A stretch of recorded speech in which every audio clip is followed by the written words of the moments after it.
Hello everyone and welcome back to my channel. So for today's video, I was thinking we could talk about how to start your feminine journey successfully in 2024.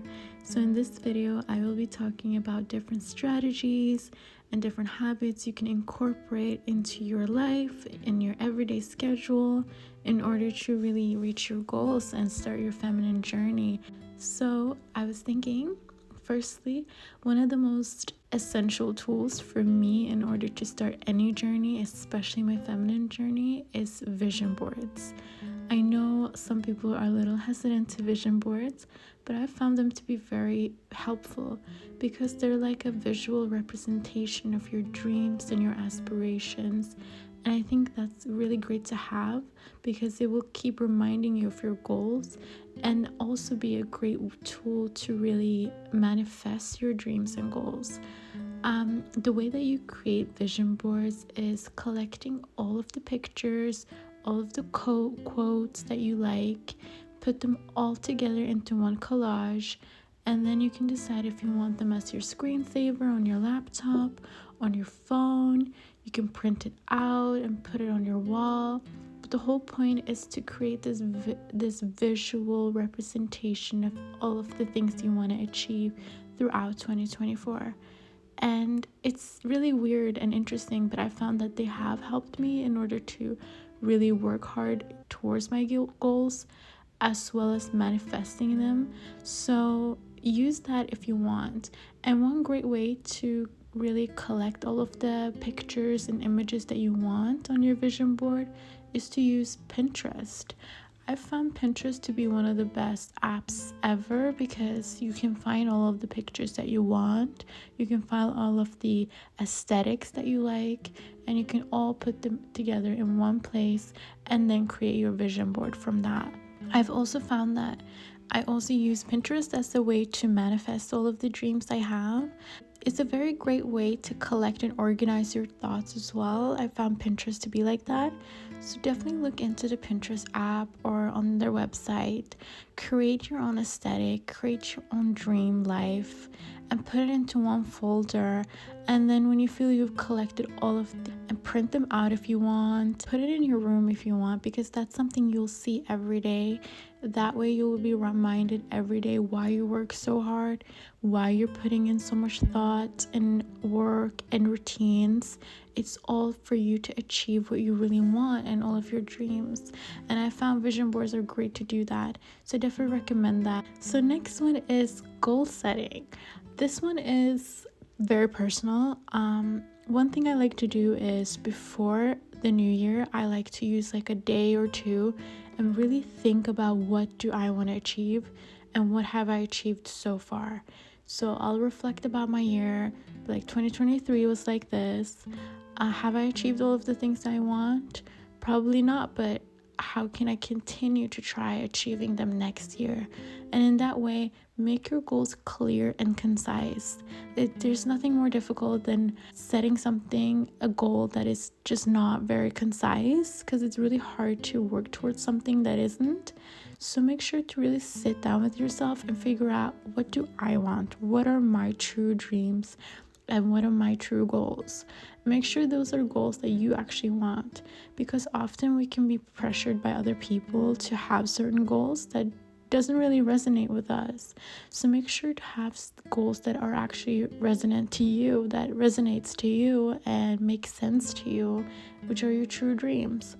So one way to also make things more simple is to have something called short-term goals and long-term goals. Separate them. Some people like to have their short-term goals be about what they want to achieve by a month. Like, let's say for the month of January, I want to achieve this amount of money, but at the end of 2024, I want to achieve this much money.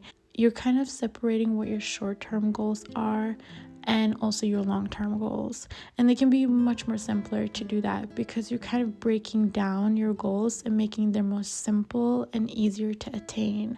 And as I said before, really reflect about what your goals are, because those are going to really be the motivation to drive you in hard times to achieve your goals. So make sure those are goals that you want. Also give yourself like realistic routines in order to achieve your goals every single day. Make sure that you have a certain time you want to wake up. Do you want to wake up 6 a.m. every single day, or just from Monday to Friday? Do you want to go to the gym right after you're woken up, or do you want to eat your breakfast and then go to the gym? Whatever you want, but make sure that it's a realistic routine that you can actually do. There's no point in having a routine where you wake up at 5 a.m. to go to the gym and then go to work straight after, when you know you most likely will sleep in and not do that. So make sure that you really know yourself, be honest with yourself, and be kind with yourself and say, you know what, I'm not really a morning person. I'm not a morning workout person, but I am an afternoon one. So maybe I can go to the gym after work. That could be a routine I can start having. And then if I see that working out, maybe I can try to, by the next month, maybe I can try to go to the gym before work. So you're kind of like being kind and patient with yourself, but you're also being realistic with yourself, because there's nothing worse than expecting something from yourself that you already know beforehand that you're not going to be able to achieve, because it's just not real. So make sure to really be honest with yourself and say, you know what, I'm just not that person that does that, but I'll try to do this instead. And it's really going to have an effect, because you're realistic, you're making sure that you're honest, and it's really going to be, you're really going to see that in your results. So next, also give yourself rewards whenever you achieve something. I grew up being very much a perfectionist, but I never allowed myself to really relax and give myself gifts or rewards whenever I achieved something. I was always looking for the next thing, the next goal, without really stopping and enjoying what I've already achieved. And that's like a one-way ticket to burning yourself out. Make sure that whenever you've achieved your goal, let's say at the end of the week, you've been really good with your routine, you've been consistent with it, give yourself a day where you're allowed to, get, a coffee or some sweets, hang out with your friends, a dinner, watch a movie, whatever it is. Make sure you give yourself a reward after all of the hard work you've put in, because that's really gonna make your subconscious more motivated to continue to achieve things, because first of all, you're cherishing in your achievements. You're really letting yourself know that you worked hard and you deserve to have that praise. And that's going to continue to motivate you, because you're not burning yourself out. Instead, you're taking breaks, you're being kind to yourself, and you're keeping yourself internally motivated. So make sure to do that.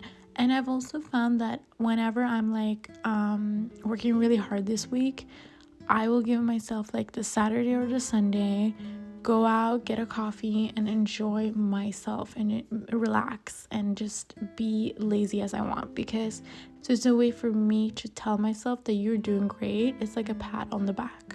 So the next one is create micro habits. Micro habits are like the small habits we have every single day. I know there's a micro habit book out there that's super popular. I don't remember the author right now, but I will link that down below. But these habits that I'm talking about now are just from experience. But micro habits are just basically the smallest habits that you make that make up your whole life at the end of the day. So make sure that you're very, very meticulous about what your small habits are every single day. That can be anything from what time do you wake up every single day? What do you eat? One thing I always have known is motivation is not always guaranteed. So there are going to be times where you don't feel motivated. There are going to be times where you don't feel like doing things because it's just not as exciting anymore. That's when your routines and your habits really kick in. And that's why it's super important to already have established good ones. So make sure to really rely on having a routine of some sort with great habits. For instance, think of it as like a skincare habit or routine.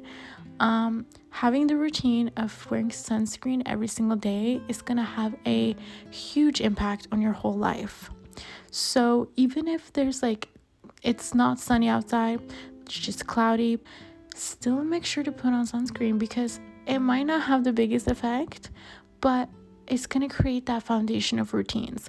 It's going to create that mindset of, I need to wear sunscreen every single day just because it's a part of my routine, and it has become so automatic to you that you don't even think about it anymore. So apply this to every single aspect of your life, not just wearing sunscreen, but every aspect of your life. Make sure to create those small habits, because they will have an impact on the rest of your life, and you're going to thank yourself one day, because it has, as I said before, the biggest impact. Now, next one is, which I've talked a little bit about right now, but have a rest day. It can be Sunday, it can be Monday, I don't care, but just have one day in the week where you call that your self-care day. This is the day where you really care about yourself. And you also have to think about, what does self-care mean to me? Sometimes self-care means putting on a face mask, eye patches, and drinking wine. Or it could be just rotting in your bed all day, watching movies. Whatever self-care means to you, make sure that you have one day in the week for that, because you're really gonna want that day to be about recharging your energy and keeping you going for the coming week. So for me, that's Sunday. I make sure that whatever I need to do of my skin, hair, nails, whatever, I do that on that Sundays. That way I will feel recharged the whole week coming. And I'm actually excited for the week coming, because I feel so refreshed after having that relaxing day. It's going to be like a holy day for you, because you've established that one day to be about just recharging your energy and your batteries, because it can be super draining and stressful going to work, going to school, whatever you do. So you want to have that one day to just shut out the whole world and let yourself be the focus, and your well-being being the full focus. So make sure to really establish that rest day. And even if you can't afford to have a whole day for that, make sure it's a few hours then. Go on a walk. Anything that makes you focus on you, your energy, your happiness, recharging it, that's what that day is going to be about. So the last but not least, find a feminine role model you want to emulate this year. I've always found this to be the most fun, because I love just watching other people's routines. I think that's always amazing to learn from other people. I find that so interesting. So let's say you want to be more focused on your career. You can look up to somebody like Amal Clooney or Emma Watson, and look how they are so engaged in their philanthropy and their work and all of the things that have to do with humanitarian work. But maybe you want to also have inspirations from Kendall Jenner's street style. That's 100% allowed. And let's say you then want to take Lori Harvey's workout as an inspiration for your workout. Whatever you like in other people, I always think of it as just learning from other people. And if I look up to somebody, I make sure to see what they do, and whatever I found to be intriguing, I'll incorporate that into my life and see if I like it too. You can learn so much from other people, and always have an open mind to learning. I think everyone has something to offer, and we're on this planet to learn it, and make sure to be open-minded about it. So I hope you guys enjoyed my video. And with that being said, I hope you guys have an incredible year. Happy New Year to everyone. And I'm sure 2024 is going to be an incredible year for all of us. I'm so excited to see where the future will take us. So make sure to subscribe, comment, like, and share. And I will see you in 2024. Bye.